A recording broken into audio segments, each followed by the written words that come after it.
Olá novamente, aqui é o professor Bruno César. A gente vai estar comentando novamente sobre a disciplina de análises químicas e físicas ambientais, dando continuidade ao conteúdo dentro dos métodos volumétricos, né? O parâmetro que vai ser abordado hoje será oxigênio dissolvido. É um dos parâmetros que está muito bem relacionado à presença de matéria orgânica na água. Então a gente vai dar introdução a esse conteúdo abordando essa temática, oxigênio dissolvido. Na aula que vem a gente pretende ir mais a fundo nesse tema, fazendo outra aplicação dele para a determinação de outro parâmetro, que é a DBO, a demanda bioquímica de oxigênio, e também vendo a metodologia de demanda química de oxigênio. Então, esse conjunto de parâmetros volumétricos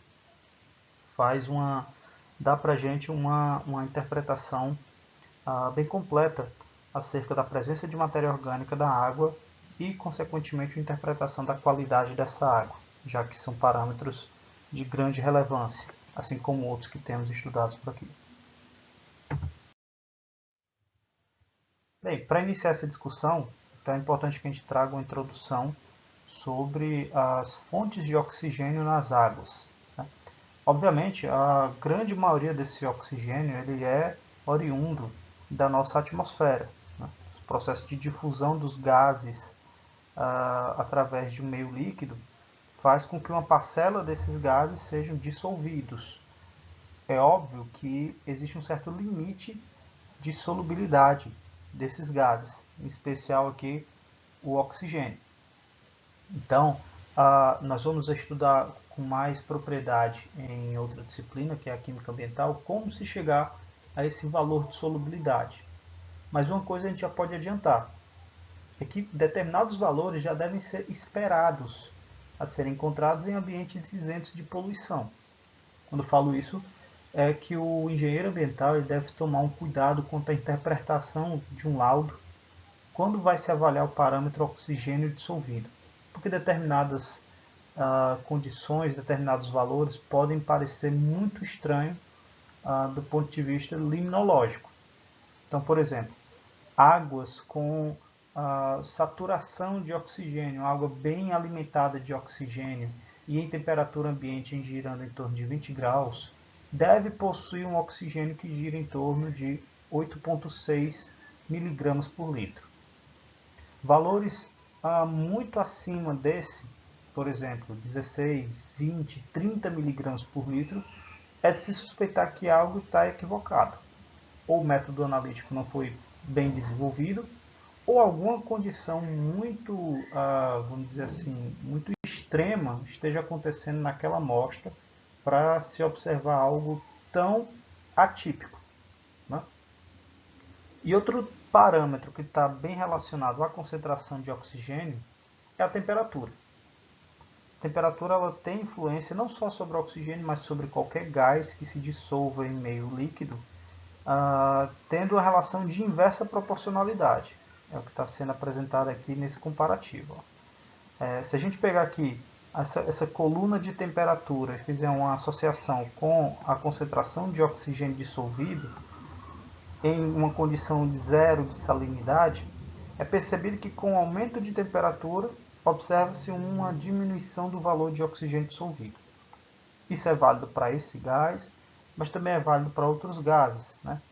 O gás por si só já é um estado físico que tende a se expandir, a não permanecer estável, estagnado em um ambiente principalmente líquido.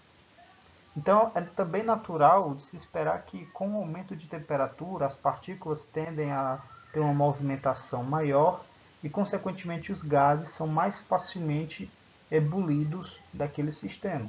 Daí se ter uma diminuição dessa concentração. Tanto é que existe um fenômeno chamado poluição térmica, que é um termo empregado para quando se tem alguma descarga de algum efluente em temperatura demasiadamente alta, a tal ponto de provocar uma diminuição severa da concentração de oxigênio no corpo hídrico receptor. Por isso que os efluentes eles têm que ter também um limite máximo de temperatura para que não provoque consequências danosas ao corpo hídrico que vai receber essa carga. Indo aqui para a direita, a gente percebe também que a concentração de oxigênio dissolvido era variável em função da salinidade do meio. Então aqui a gente avaliou as linhas, né?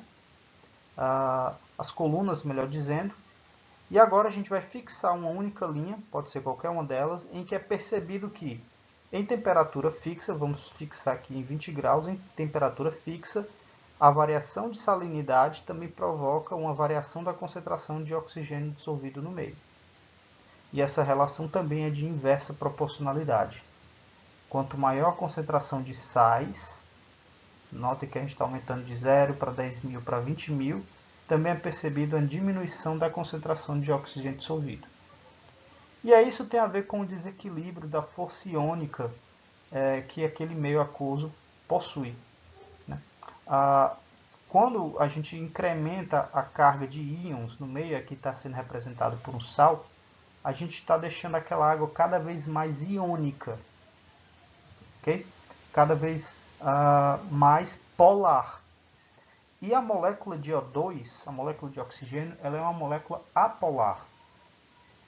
Então, a passo que nós estamos alterando o meio, a solução em que aquele oxigênio se encontra, para se tornar cada vez mais polar pelo incremento de sal, o O2 também vai sendo cada vez mais diminuído de concentração, já que ele é uma molécula apolar.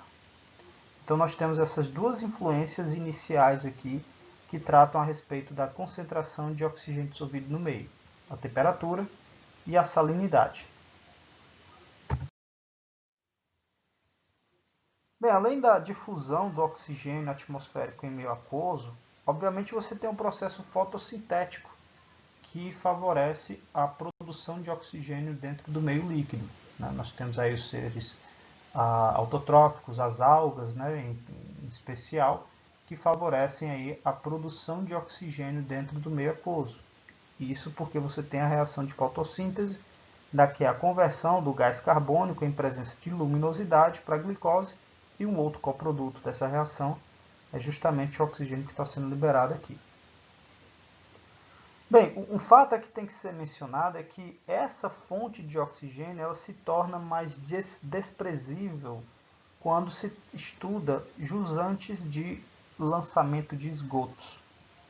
Ou seja, em regiões próximas da descarga de um esgoto, principalmente esgoto doméstico, que é altamente carregado em matéria orgânica, a turbidez que aquele efluente possui e até mesmo a sua cor dificultam a formação do oxigênio fotossintético.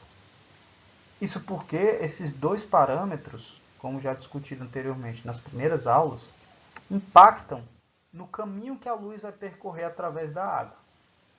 Então, se você tem uma água que é muito escura ou uma água que tem muito material particulado, aquelas algas que fariam a reação de fotossíntese não vão estar recebendo luz suficiente para que esse oxigênio seja então formado. Então, é natural também de se esperar que águas de coloração intensa e de turbidez também elevada tenham menores valores de oxigênio dissolvido. Só que isso tem que ser também compreendido em outro aspecto. Águas com esse perfil de alta turbidez e alta coloração também podem ser águas que você possua o processo de eutrofização ocorrendo naquele meio. Né? E aí a gente teria uma relação antagônica entre matéria orgânica e oxigênio. E que relação é essa que eu estou comentando aqui? Né? Bem, esse parâmetro oxigênio está diretamente associado à concentração de matéria orgânica na água. E que relação é essa? É uma relação também de inversa proporcionalidade. Uma vez que uma matéria orgânica genérica qualquer, que está sendo representada aqui por essa estrutura, CH2O, em presença de oxigênio em meio aquoso, será oxidada a CO2 e água. Né? Bem, então quanto maior for a concentração de matéria orgânica, maior será o consumo de oxigênio daquele meio, fazendo com que você tenha um decréscimo da concentração de O2. Então, se você tem uma descarga de um efluente doméstico, por exemplo, que é rico em matéria orgânica, o ponto em que está sendo lançado aquele oxigênio, aquele efluente doméstico, terá um decaimento da concentração de O2. O fato é que em condições de eutrofização, você tem lá o lançamento de nutrientes, principalmente nitrogênio e fósforo, que favorecem a proliferação de algas. E algas, nós sabemos que são seres fotossintetizantes, a ponto de provocar uma supersaturação em condições de insolação no meio, a se alcançar níveis de valores extremos de oxigênio dissolvido, mascarando a avaliação da qualidade da água. Por quê? Justamente o ambiente eutrofizado ele está carregado de matéria orgânica. Então, como pode uma água com alta concentração de matéria orgânica ainda possuir um alto valor de oxigênio dissolvido? É justamente pelo fato de que essa água eutrofizada está produzindo O2 em demasia justamente pela proliferação das algas, que são seres fotossintetizantes. Então, é um cuidado que a gente tem que ter ao se fazer uma avaliação da qualidade de uma água. Os parâmetros eles nunca podem ser investigados de uma forma isolada. Todos têm que ser relacionados entre si.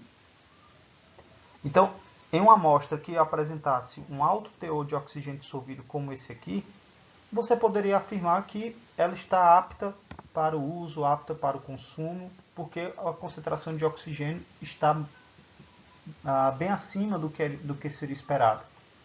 Mas, investigando outros parâmetros, como a própria cor ou a turbidez, que seriam parâmetros bem nítidos de serem percebidos em ambiente eutrofizado, você iria então diagnosticar que essa alta concentração de O2 não é porque tem pouca matéria orgânica, mas sim porque houve a proliferação de algas que levou a reação de fotossíntese ser catalisada, ser intensificada.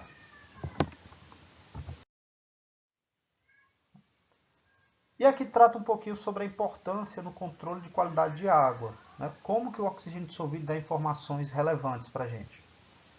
Ora, pode parecer óbvio, né? E de fato é o principal elemento no metabolismo de micro-organismos aeróbios sem oxigênio.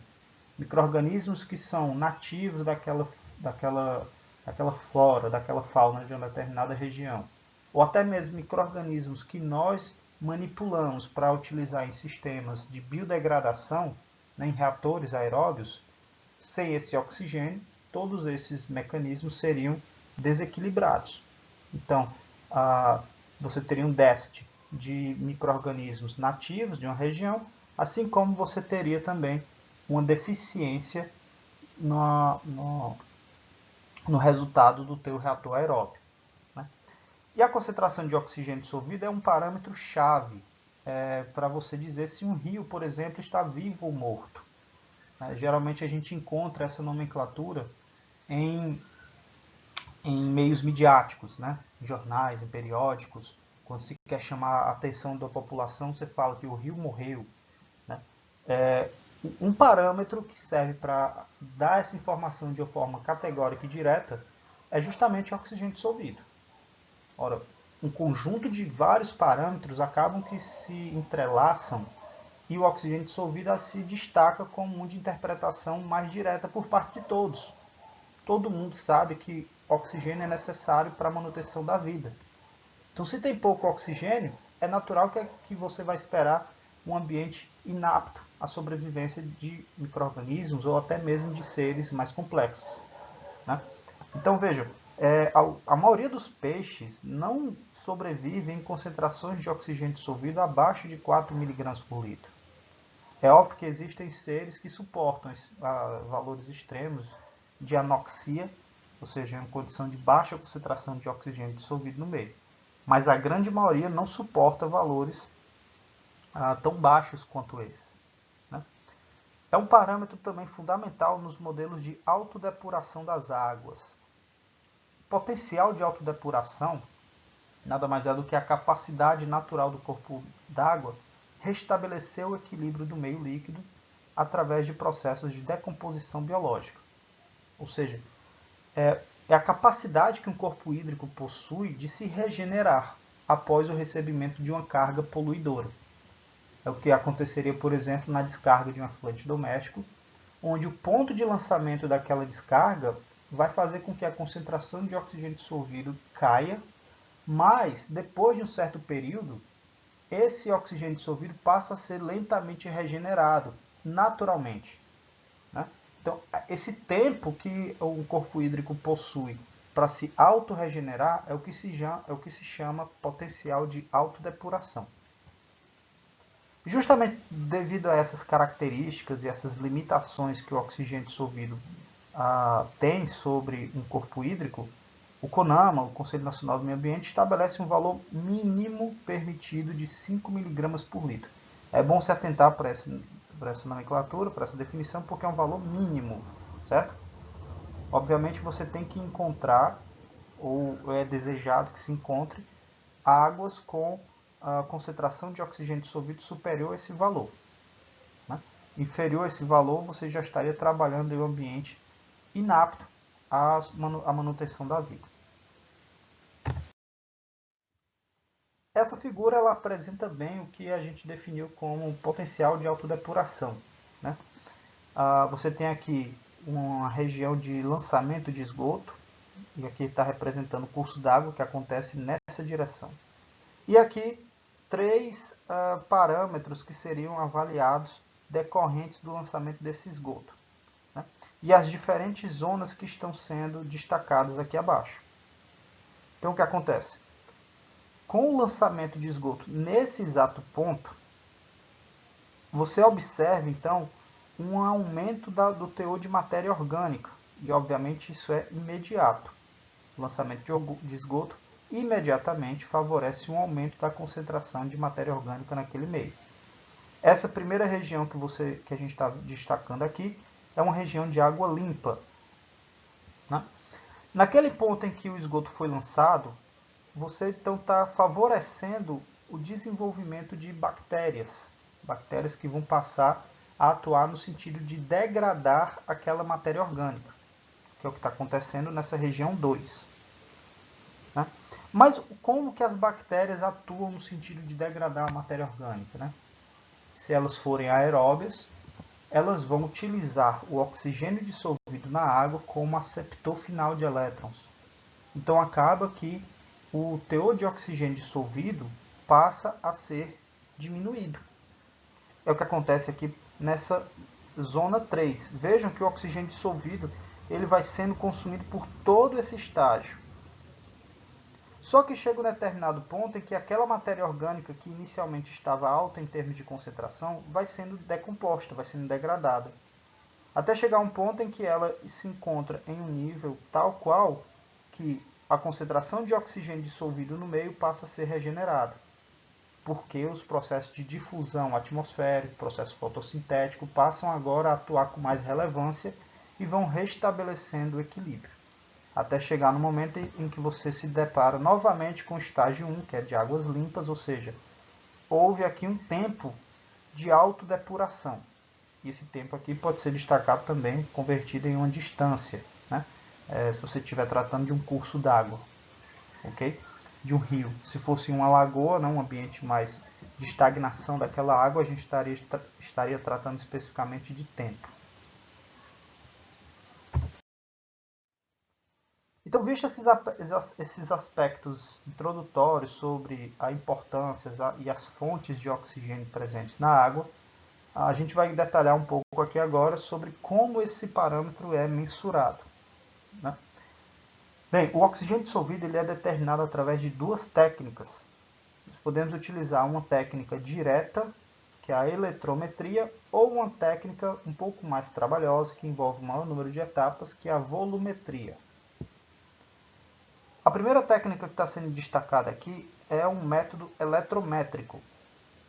E tal qual os outros métodos eletrométricos que nós discutimos no início do semestre, a eletrometria nada mais é do que o uso de sensores, de sondas que sejam seletivas ou específicas a um determinado analito ou a um determinado parâmetro, e esse sensor te dá uma resposta direta acerca daquele mesmo parâmetro.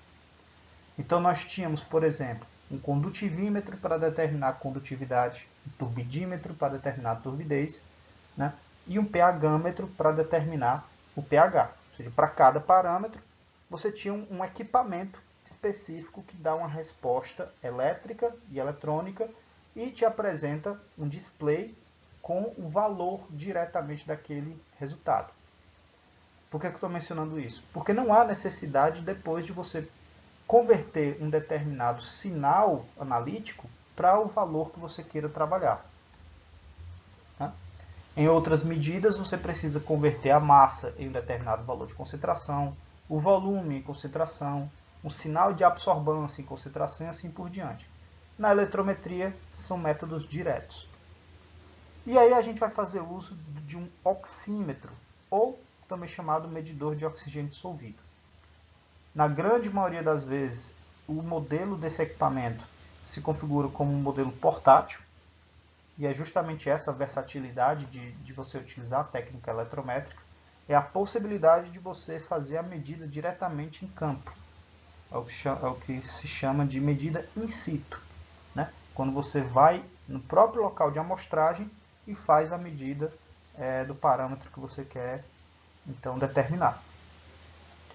A grande sacada aqui dessa sonda, desse equipamento, é a presença de uma sonda, como tal qual os outros equipamentos eletrométricos, e que nessa sonda há uma membrana que é seletiva ao oxigênio.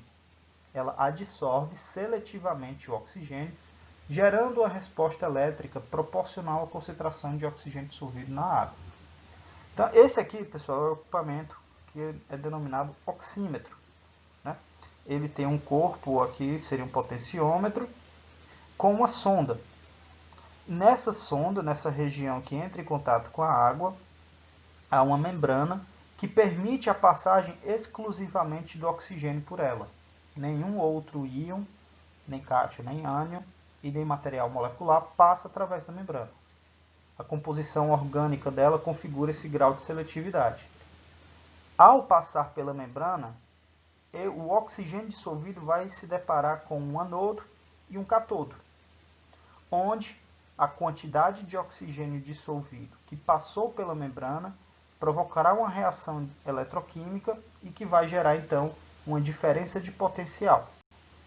Essa diferença de potencial é então convertida no teor de oxigênio dissolvido, uma vez que apenas o O2 que passou pela membrana é que provocou então essa diferença de potencial, certo? Então aqui está um exemplo de um equipamento do oxímetro e aqui o uso dele em campo, né? Note que o rapaz está segurando aqui o cabo, ou seja, o eletrodo está totalmente imerso, e aí é uma outra versatilidade é que você pode fazer uma determinação do teor de oxigênio dissolvido na coluna d'água, ou seja, em diferentes profundidades, e é aguardado um tempo para que aqui no visor seja apresentado então o valor de oxigênio dissolvido.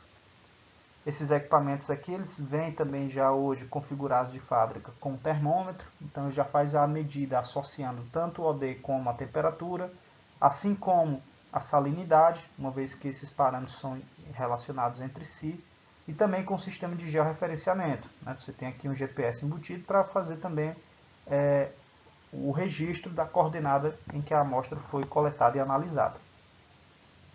Agora, deve ser salientada uma observação aqui no uso do oxímetro.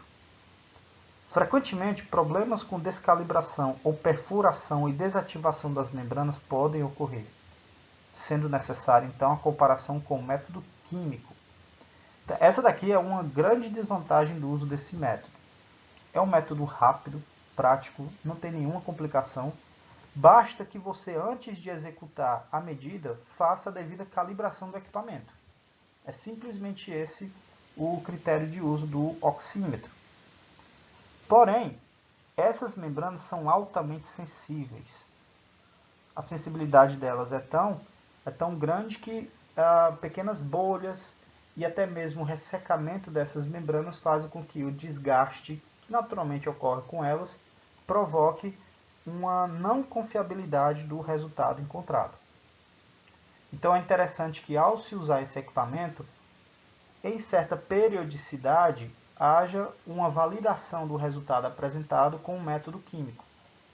Você pode fazer coletas diárias, contanto que pelo menos uma vez por semana o resultado encontrado seja comparado com o resultado obtido pelo método químico, para realmente confirmar se aquilo que o equipamento está apresentando possui validação analítica. Né? E já que foi tratado aqui sobre o método químico, a gente vai apresentar ele, que é o método sugerido como padrão, o ideal para a realização dessa medida. O método químico vocês podem encontrar na literatura facilmente associado ao método de Winkler ou Winkler. Né? Esse método ele sugere a execução da análise sobre 3 etapas. A primeira delas é que o oxigênio seja fixado, imediatamente fixado após a amostragem, por reação com manganês do tipo manganoso, Mn2+, através de uma mistura alcalina de iodeto azida. Vamos tentar detalhar um pouquinho do que está acontecendo aí. Lembremos que o oxigênio é um gás. Então, como qualquer gás, a sua análise é complicada se um método básico, um método simples como a volumetria está sendo utilizado. Então, a gente tem que dar algum jeito de, após a coleta, o O2 que estava dissolvido rapidamente seja fixado no meio, para que no transporte ao laboratório ele não tenha se perdido, ou convertido, ou decomposto, ou consumido por micro-organismos, enfim, que ele se mantenha em quantidade exatamente igual àquela que foi coletada. Uma forma de você garantir com que o gás O2 seja fixado é transformar o gás em um sólido. E aí com isso, efetivamente nós estamos procedendo à fixação do oxigênio. Essa reação então de fixação do oxigênio se dá por sua reação com o manganês, manganês manganoso, do tipo manganoso, né? Mn2+.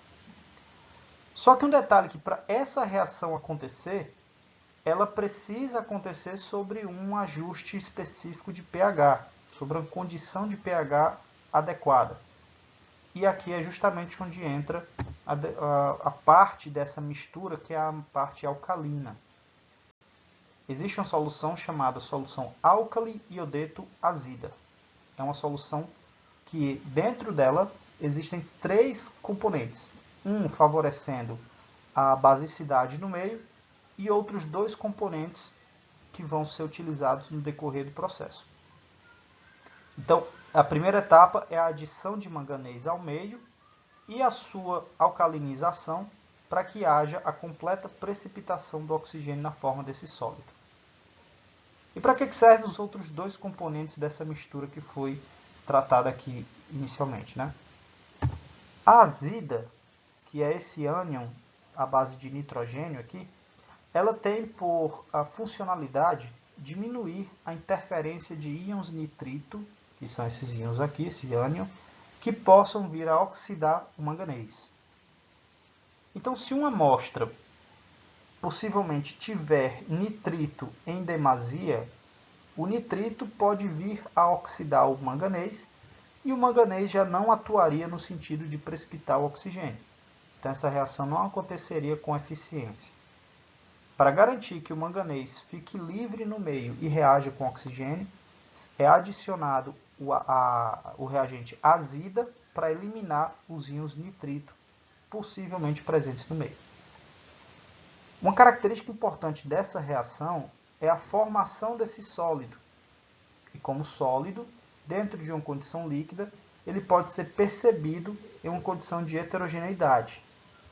E é bem perceptível a formação desse sólido, uma vez que ele se configura como um precipitado de tonalidade marrom. E o seu aspecto é na forma de flocos densos.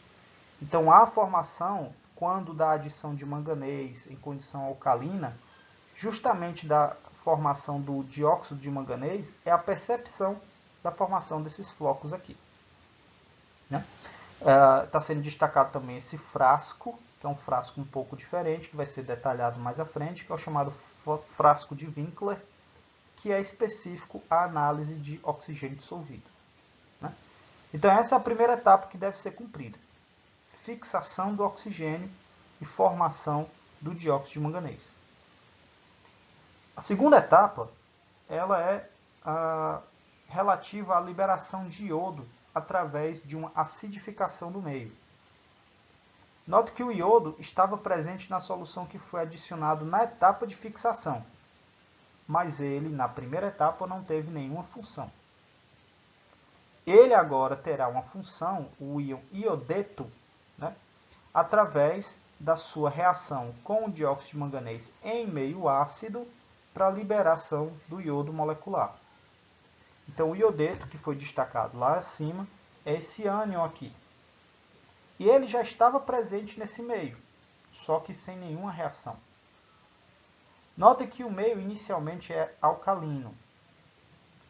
Quando fazemos, então, a acidificação, e essa acidificação é feita com ácido sulfúrico puro, a reação química entre o iodeto e o ácido sulfúrico, em presença do dióxido de manganês, vai fazer com que o íon iodeto seja convertido a iodo molecular, o I2. Assim como na reação de cima, em que nós tínhamos uma percepção quanto à formação de flocos, em condições de acidificação, esses mesmos precipitados gerados na etapa anterior agora serão ressolubilizados. Você precipitou inicialmente aqui e agora com a acidificação eles serão dissolvidos, percebendo-se uma solução de tonalidade amarelada. Então, nessa condição aqui, os flocos já não existem mais e é percebido um meio de tonalidade amarelada. Esse amarelo que está sendo apresentado aqui, ele não é decorrente do que foi solubilizado de dióxido de manganês, mas sim do que foi liberado de iodo. O iodo presente em água, ele configura justamente uma solução de caráter de tonalidade amarelada. Então, quanto mais iodo uma amostra tiver, quanto mais iodo for liberado, mais amarelo vai ser a percepção daquela solução. Ok? Nessa etapa aqui, então, já dá para a gente ter uma percepção visual se a concentração de oxigênio naquela água está alta ou baixa. Porque, se a gente vier para a primeira etapa, quanto mais oxigênio aquela água tiver, mais dióxido de manganês vai ser produzido. Mais flocos serão precipitados e na etapa seguinte, todos esses flocos serão ressolubilizados. E a consequência disso é que vai haver também uma alta liberação de iodo. Esse iodo liberado, ele foi todo limitado em função do oxigênio que estava presente na água. Por isso que a gente pode fazer essa associação, então, entre oxigênio e iodo e, consequentemente, entre oxigênio e esse grau de a tonalidade amarela percebida na solução. Bem, então esse iodo foi liberado no meio e precisa ser quantificado. A titulação, então, é a próxima etapa, que vai se dar através da titulação do iodo liberado com a solução de tiosulfato de sódio, utilizando amido como indicador.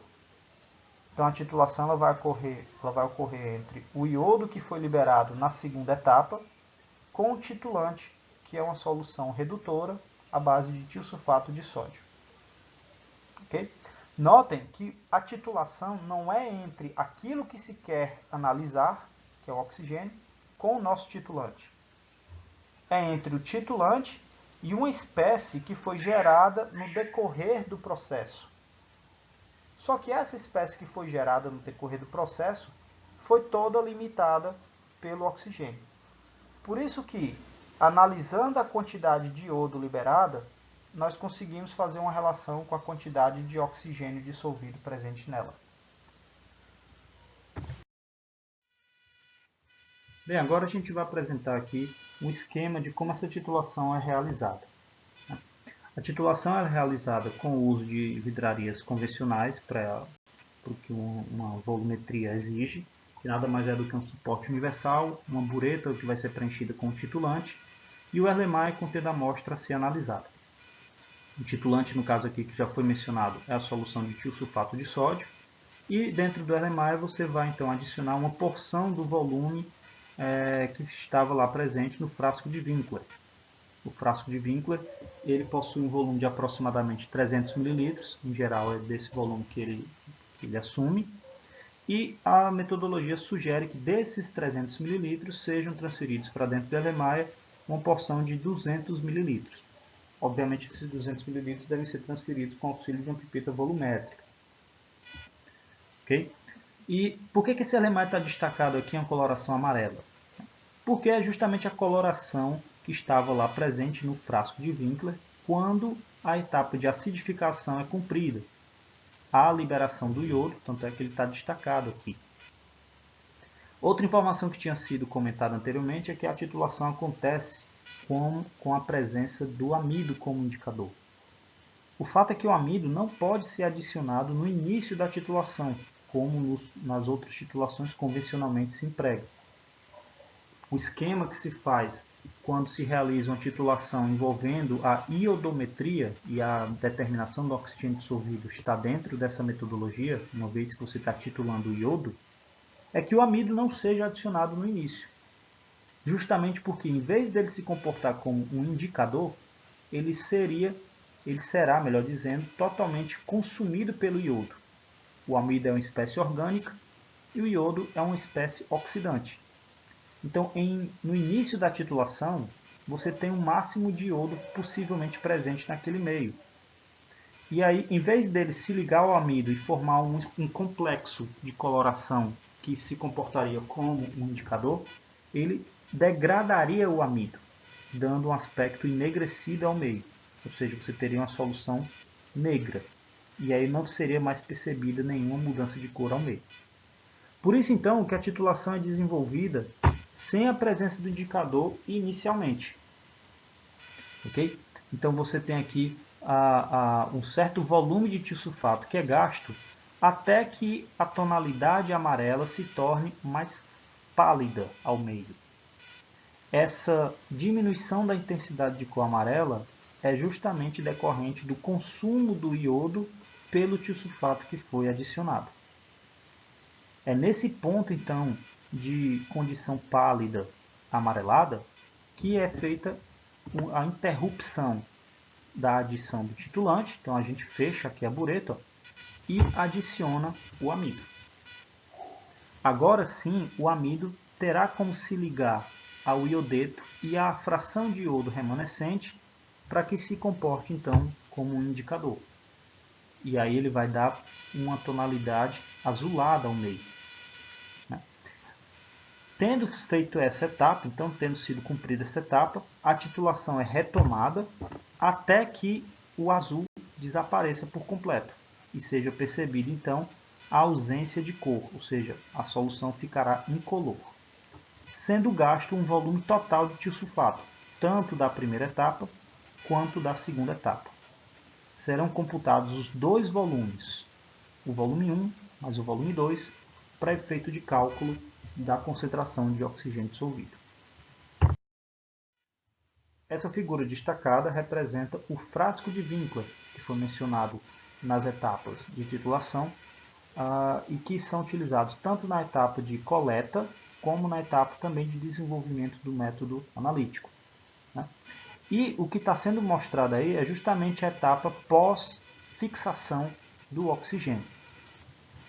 Lembremos que a etapa de fixação do oxigênio ela acontece com a adição de uma solução de manganês, do tipo manganoso, sobre condição alcalina, em que será formado um precipitado marrom constituído de dióxido de manganês.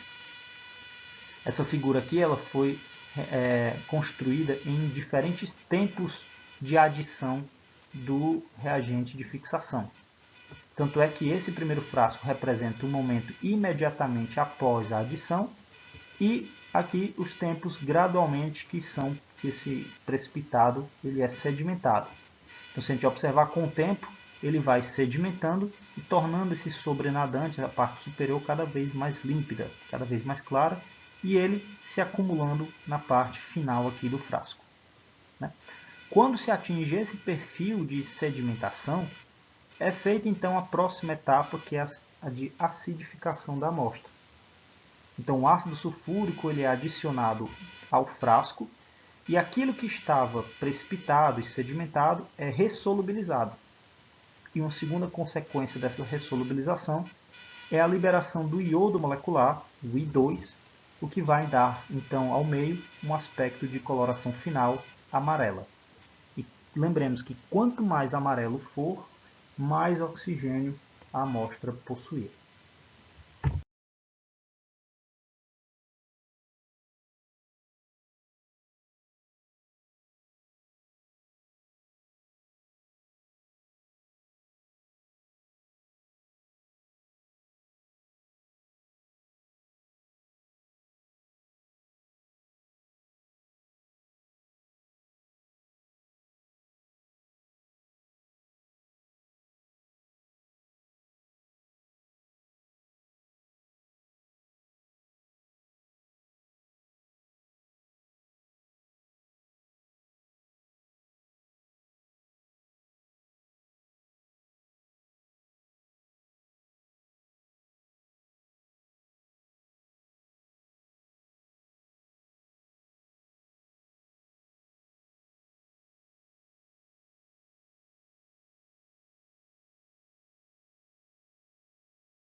Para então finalizarmos e com base em todo o procedimento, realizarmos o cálculo, a determinação quantitativa de oxigênio, a gente precisa então desenvolver um raciocínio baseado na estequiometria diante das reações que foram apresentadas. Então, analisando especificamente aquilo que desejamos quantificar com aquilo que foi utilizado como titulante, obviamente levando-se em conta as reações que foram apresentadas nos slides anteriores, nós chegamos à conclusão de que há uma relação estequiométrica de 1 mol de oxigênio para 4 mols de tiosulfato de sódio. Com essa relação aqui, e ela é extremamente necessária ser conhecida, é que a gente pode afirmar que na equivalência teremos o número de mols de oxigênio igual ao número de mols de tiosulfato dividido por 4. Então, para que isso daqui se torne realmente uma igualdade, nós temos que dividir o número de mols de tiosulfato por 4 para que fique, então, 1 e 1. Por isso, então, é que esse termo deve ser dividido por 4, o número de mols de tiosulfato. E número de mols, nós temos que nos lembrar que é uma relação entre a massa de um soluto, ou de um analito, dividido por sua respectiva massa molar. Ou ainda, como produto da molaridade de uma solução pelo seu volume. Ora, o valor de oxigênio dissolvido deve ser apresentado em termos de miligramas de O2 por litro, ou seja, uma determinada massa de oxigênio por volume de amostra. Então, para o oxigênio, nós podemos aplicar a relação de número de mols em massa sobre volume, enquanto que para o tiosulfato de sódio, como nós conhecemos seu volume gasto na titulação e a sua respectiva molaridade, essa relação de molaridade vezes o volume, ficando a relação apresentada sobre esse perfil. Ok? O oxigênio, a molécula de O2, é possível ser calculada a sua massa molar, uma vez que o peso atômico do oxigênio é conhecido. Um oxigênio tem peso atômico 16. Como aqui estão sendo trabalhados 2 oxigênios, o peso molecular do oxigênio é equivalente a 32 gramas por mol. Substituindo esse valor na expressão, ela fica escrita sobre esse formato. A massa de oxigênio é calculada como a molaridade de tiosulfato de sódio vezes o volume de tiosulfato de sódio gasto na titulação vezes 8. O fato é que essa massa aqui ela está expressa em termos de grama, uma vez que foi adotado a unidade de gramas por mol do peso molecular. E nós queremos expressar em termos de miligramas de O2. Daí ser necessário, então, uma conversão de grama para miligrama, multiplicando-se por 1000, e aí tendo-se a apresentação dessa expressão, levando-se em conta esse fator de conversão 8000. Então, por isso, nós calculamos a massa de oxigênio. Só que nós não calculamos essa massa para 1 litro de amostra. Ninguém analisa 1 litro de amostra. Você analisa uma porção de amostra para, ao fim, representar ela por uma regra de 3 simples para 1 litro. Então, uma forma de você expressar a massa agora em termos de concentração é relacionar essa expressão ao quanto de amostra foi efetivamente analisado. Daí se chega então a essa expressão final do oxigênio dissolvido. É calculado então em função da molaridade de tiosulfato de sódio, vezes o quanto de tiosulfato de sódio foi gasto na titulação, vezes um fator de conversão, que corresponde a 8.000, e tudo isso dividido pelo volume de amostra. Vale salientar que esse volume de tiosulfato corresponde aos 2 volumes nas 2 etapas de titulação, ou seja, antes e após a adição do indicador, que no caso é o amido. Essa molaridade de tiosulfato geralmente é utilizado um valor de 0,025 molar, mas pode ser variável, tanto é que você tem aqui a possibilidade de aplicar o valor que esteja sendo utilizado. E o volume de amostra analisado também geralmente é correspondente a 200 ml. Ok? Então, com essa expressão, tendo-se como informação a molaridade, o volume de amostra e o volume gasto na titulação, é calculado então a concentração de oxigênio dissolvido na água. Bem, para aplicar esse conceito aí, então vai ficar proposto mais um exercício. Eu vou postar esse exercício como um arquivo isolado para que vocês entreguem. E aproveitando essa discussão, também será postado o exercício da aula anterior, que foi sobre alcalinidade, em outro arquivo separado, né, para que vocês também trabalhem sobre ele e entreguem que todos esses exercícios que serão sugeridos a vocês computarão com a presença, ou seja, vocês estarem assistindo essa aula. Tá bom? Então, a gente pode dar por encerrado aqui. Desejo a todos uma ótima semana e combinaremos para a semana que entra, na próxima semana, o nosso encontro síncrono, ou seja, uma aula online, para que a gente faça discussões sobre possíveis dúvidas que vocês têm em mente. Okay? Então, um abraço a todos e até mais.